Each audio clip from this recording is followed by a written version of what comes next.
चलो मैं एवरीवन, आप सबका एक बार फिर से वेलकम है biblical to seekers Hindi YouTube channel में। आपने एक आयत पढ़ी होगी, मती रचित सुसमाचार 5 अध्याय 39 है। उसमें मसीह इस प्रकार से कहते हैं, परंतु मैं तुमसे यह कहता हूँ कि बुरे का सामना ना करना, परंतु जो कोई तेरे दाहिने गाल पर थप्पड़ मारे उसकी ओर दूसरा भी फेर दे। खास तौर पर मसीह समाज इस आयत को लेता है कि कोई भी आपको आकर के मार सकता है, आपको उसका जवाब नहीं देना है। आपको जितना चाहे कोई भी व्यक्ति पीट सकता है और आपको मार खाते रहना है। लेकिन प्रियो, इसका असल मूल कॉन्टेक्स्ट जो कि यहूदी परिप्रेक्ष्य में है, उसको समझने का हम प्रयास करेंगे तो आपको पता चलेगा कि इसके मायने हिंसा से है ही नहीं, जिसको मसीह जगत में सबसे गलत तरीके से पेश किया गया। इस आयत को गलत तरीके से समझाने का प्रयास किया गया और ये वर्षों से चला आ रहा है, जबकि आज से 2000 साल पहले यहूदी मान्यता और उसके साथ मसीह ने इस आयत को किस परिप्रेक्ष्य में बोला था, उसको ना समझ पाने की वजह से बहुत सारे मसीह जो है आज ये सोचते हैं कि वो कभी भी किसी से भी मार खा सकते हैं। लेकिन प्रियो, ऐसा नहीं है। असल में जब आप इस आयत को पढ़ेंगे तो पहली आयत क्या बोलती है? परंतु मैं तुमसे यह कहता हूं कि बुरे का सामना ना करना।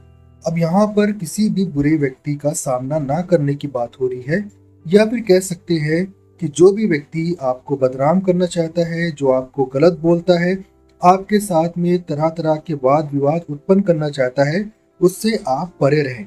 और आगे मसीह बोलते हैं, परंतु जो कोई तेरे दाहिने गाल पर थप्पड़ मारे।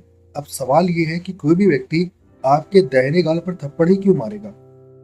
अगर किसी भी व्यक्ति को आपके साथ में हिंसा करनी है तो वो आपको किसी भी तरीके से मार सकता है। और राइट हैंड वाला व्यक्ति अगर किसी भी व्यक्ति के थप्पड़ मारेगा तो वो दाहिना गाल नहीं होगा, राइट चिक नहीं होगा, बल्कि लेफ्ट होगा। आप एक बार समझने का प्रयास करें तो आपको समझ में आ जाएगा कि यहाँ पर बात मारपीट की नहीं हो रही है, बल्कि बात हो रही है नामधराई सहने की। बहुत से मसीह कह सकते हैं कि ऐसी शिक्षा हमें पुराने नियम में नहीं मिलती है, लेकिन प्रियो, मैं आपको बताना चाहता हूं कि ये शिक्षा, या फिर कह सकते हैं कि इस आयत को मसीह ने जिस तरह से बोला है, उसकी बुनियाद भी ओल्ड टेस्टामेंट में पाई जाती है। जब हम विलाप गीत 3 अध्याय और उसकी 30 आयत को पढ़ेंगे तो वहां पर लिखा है, वह अपना गाल अपने मारने वाले की ओर फेरे और नामधराई सहता रहे। तो इस विलाप गीत की आयत में भी हम देख सकते हैं कि गाल फेरने की बात हो रही है। अब यहाँ पर मार खाने की बात नहीं हो रही है, बल्कि बात हो रही है कि जो लोग भी आपकी नामधराई कर रहे हैं, जो भी आपकी बदनामी कर रहे हैं, उनसे परे रहें।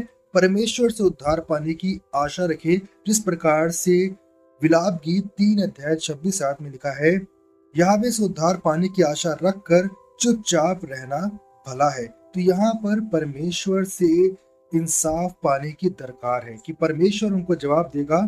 हम उनके बाबत या उनके विषय में कोई भी बात नहीं करेंगे। प्रियो, मैं आपको बताना चाहता हूँ कि यहूदी कानून के मुताबिक, जो आज से 2000 साल पहले इसराइल की धरती पर था, उसके मुताबिक अगर कोई भी व्यक्ति एक व्यक्ति को थप्पड़ मारता है तो उसको 200 जुजीम, जो कि यहूदी करेंसी हुआ करती थी, वो पे करनी होती थी। मतलब कि एक बड़ा जुर्माना था अगर कोई भी व्यक्ति किसी के ऊपर भी थप्पड़ मारता है।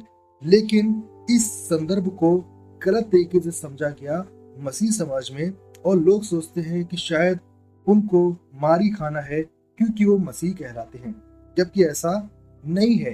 इस आयत का कॉन्टेक्स्ट जो है वो अलग है।